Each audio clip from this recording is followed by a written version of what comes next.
जिसके लिए हम जाने जाते हैं कि नई चीज़ें करना, लीक से हटकर कुछ करना, नई राह बनाना, और काफ़ी समय बाद हम ऐसा कर रहे हैं, तो हमें बड़ा अच्छा लग रहा है।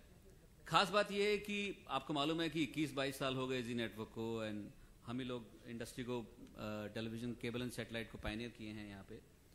तो हमारे चेयरमैन सुभाष जी ने यह कहा कि अगले 20 सालों में हमें जो पहले 20 सालों में किया था उससे 8 गुना ज़्यादा करना है, और अगर ये करना है तो हमें लोगों के दिलों को और करीबी समझना पड़ेगा, उनकी बदलती हुई इच्छाओं को, उनके नए नए जो टेस्ट और प्रेफरेंसेस हो रहे हैं उनको कैप्चर करना पड़ेगा।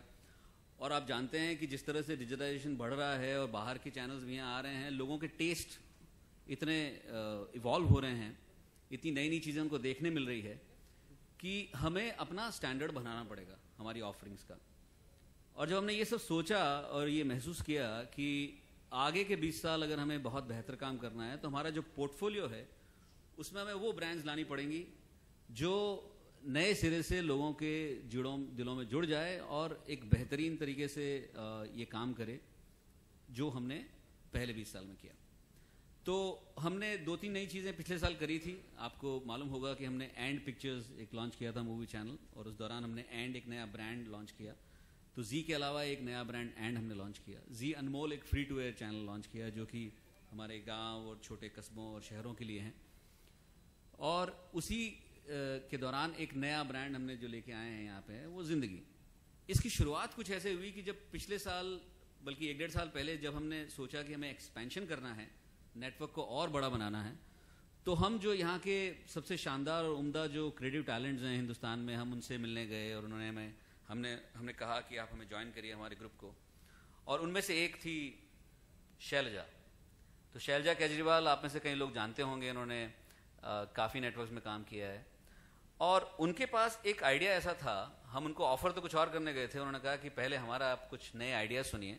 तो उनमें से एक जो सबसे पहला आइडिया वो ये लेकर आए, वो था एक ऐसा चैनल जो सरहद पार की कहानियाँ सुनाए।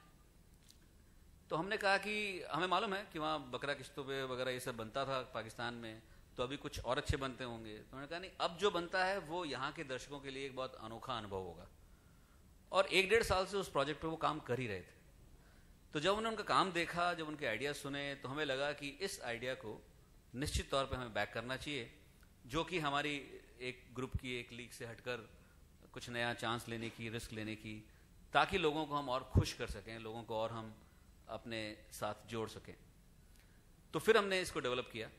तो मैं चाहूँगा कि पहले आप उसकी एक झलक देखें ताकि आपको अंदाज़ा हो कि ये चीज़ कैसे बनकर आई है। Please have a look at the AV.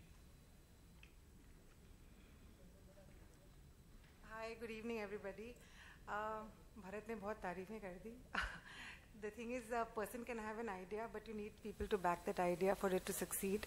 And Z and Bharat and Puneet and everybody have backed this idea really well. And something that we know we've been all collectively working on for the last 1.5 years is now seeing the light of day. So I'm a bit nervous, but also extremely happy. I've been in this industry for the last 15 years. And quite frankly, there were 2 reasons for, attempting something like Zindagi.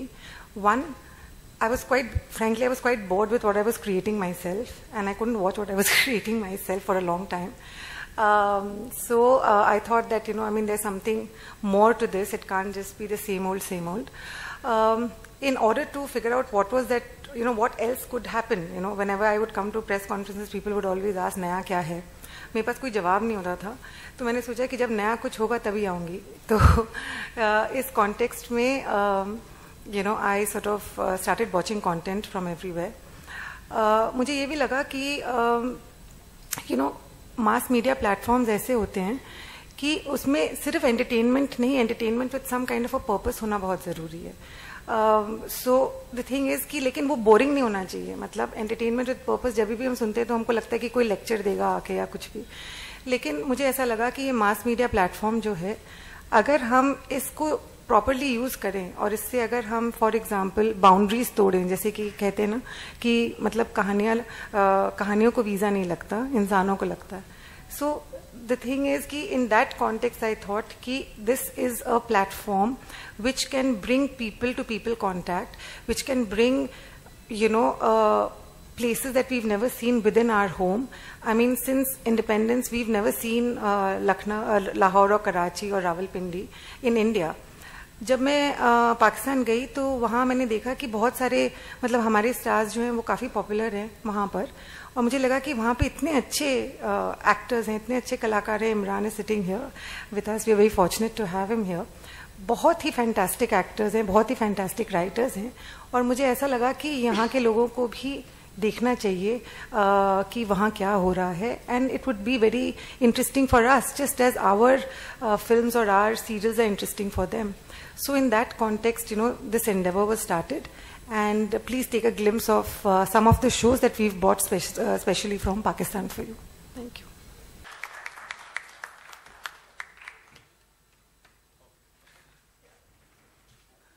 Hi everyone.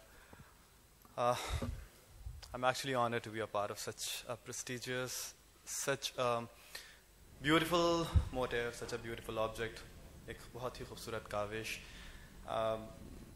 और वो अलग बात है कि मेरी सिर्फ एक झलक आप लोगों को नज़र आई, but my rest of the show जो भी मैंने पाकिस्तान में किए, that will be followed by the shows coming right away on the 3rd of June, 23rd of June, right? या सो बहुत ही ज़्यादा खुशी है इस बात की कि मैं एक ऐसी काविश का हिस्सा बन रहा हूँ जो बहुत पहले हो जानी चाहिए थी, जो बहुत देर से हुई. लेकिन कहते हैं ना कि हमेशा बहुत देर नहीं होती, जब भी हो वो वक्त सही होता है. तो शायद ये बात हमारे दिलों में बहुत अरसे से थी कि अब हमें करीब आ जाना चाहिए, और मेरा ख्याल है कि हम हमेशा से करीब थे, लेकिन कुछ ना कुछ ऐसा होता रहा कि हमें लगता था कि जो हमारी चंद कदम के फासले पे जो दूरियां हैं वो शायद कई सदियों पे मुहित हो गई हैं. लेकिन ऐसा था नहीं. पाकिस्तान में अभी भी जब भी कोई हिंदुस्तान से आता है और किसी रेस्टोरेंट में खाना खाने जाता है तो उससे पैसे नहीं लिए जाते. मैं यहाँ आया हूँ तो मुझे सबसे बड़े जो प्रोडक्शन हाउसेस थे, सबसे बड़े जो स्टूडियोज़ थे, डायरेक्टर्स थे, उन्होंने अप्रोच किया, उनकी मैंने फिल्म्स की, और मैं कर रहा हूँ और आगे भी करूँगा. तो ये क्या है? इससे अंदाज़ा होता है कि हमारे दिलों के अंदर वो कदूरत, वो नफ़रत, वो बाल नहीं है जो सारी दुनिया को नज़र आता है. आज पाकिस्तानी टीवी को मैं रिप्रेजेंट कर रहा हूँ यहाँ, तो मुझे बहुत खुशी है कि आप लोगों को पाकिस्तान का वो चेहरा नज़र आएगा जो शायद नज़र नहीं आता बहुत से न्यूज़ चैनल्स की वजह से और बहुत सारी मीडिया की ऐसी प्रोजेक्शन की वजह से, जिससे सिर्फ लगता है कि पाकिस्तान के अंदर शायद बुरा ही हो रहा है, नफ़रतें ही हैं, धमाके हो रहे हैं, टेररिज्म है, मिलिटेंट्स हैं. लेकिन मुझे ये भी एहसास हुआ कि मुझे यहाँ आने के बाद लगता है कि लोगों के जहन में ये इंप्रेशन है कि पाकिस्तान में शायद लड़कियाँ बुरक़े पहन के घूम रही होती हैं, लोग सर पे साफ़ा और लंबे लंबे कुर्ते, और ऐसा कुछ भी नहीं है. ये सारी की सारी चीज़ें आप लोगों को तब पता चलती हैं जब किसी भी सोसाइटी की वो सारी डिटेल्स, जो कि मैं कहता हूँ कि शायद फिल्म के थ्रू भी इतनी पता नहीं चलती कि फिल्म का फॉर्मेट एक कुछ घंटों के लिए होता है, 1.5 घंटा, 2 घंटा, 2.5 घंटा. लेकिन जब आप किसी के घर में, किसी के टीवी लाउंज में चले जाते हैं और उसकी रहन सहन आप जो टीवी पे आपको नजर आ रहा होता है, उसको आपकी पूरी उसकी फैमिली आपको दिख रही होती है कि वो किस तरह बात कर रहे हैं, उठ रहे हैं, खा रहे हैं, पी रहे हैं, तो आपको पता चलता है कि हाँ उस मुल्क का कल्चर क्या है. और आज ग्लोबलाइजेशन के बाद मेरा ख्याल है कि टीवी से बेहतर किसी भी मुल्क को जानने का कोई और जरिया नहीं है. और सिर्फ जो ज़िंदगी चैनल शुरू हो रहा है, इसमें आप सिर्फ पाकिस्तान को नहीं जानेंगे, बल्कि बहुत से ऐसे मुल्कों को जहाँ की टीवी इंडस्ट्री आप लोगों के लिए शायद नहीं हो, और आपको पता चलेगा कि वैल्यूज़ और कदरें कितनी मुश्तरक होती हैं.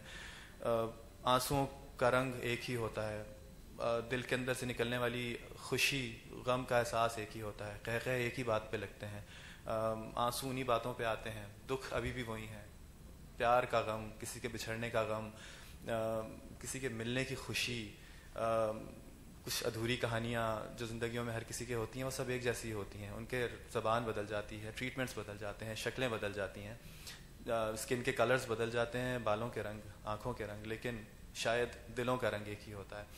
तो बहुत ज़्यादा खुशी है, और अब वो अजनबियत दूर हो जानी चाहिए जो कि बहुत अरसे से हम लोगों के बीच में थी. मुझे फैज़ साहब का एक गज़ल के 2 शेर याद आ रहे हैं कि हम के ठहरे अजनबी इतनी मदारातों के बाद, फिर बनेंगे आशना कितनी मुलाकातों के बाद, कब नज़र में आएगी बेदाग सब्ज़े की बहार, खून के धब्बे धुलेंगे कितनी बरसातों के बाद। तो मेरा ख्याल है कि वो सारे धब्बे जो खून के हम लोगों के दामनों पर हैं, उनको धुलने का वक्त आ गया है और हम लोग उसका हिस्सा बन रहे हैं। मैं, आप, जी, आप सब जो भी यहाँ बैठे हुए हैं और जो पॉजिटिव सोच के साथ यहाँ मौजूद हैं, वो सारे कैमरामैन जो मेरी तस्वीर सिर्फ इसलिए ले रहे हैं कि मैं पाकिस्तान से आया हूँ, ये सब इसका किसी ना किसी तरह से हिस्सा है। बहुत बहुत शुक्रिया जी for making me a part of such a beautiful object.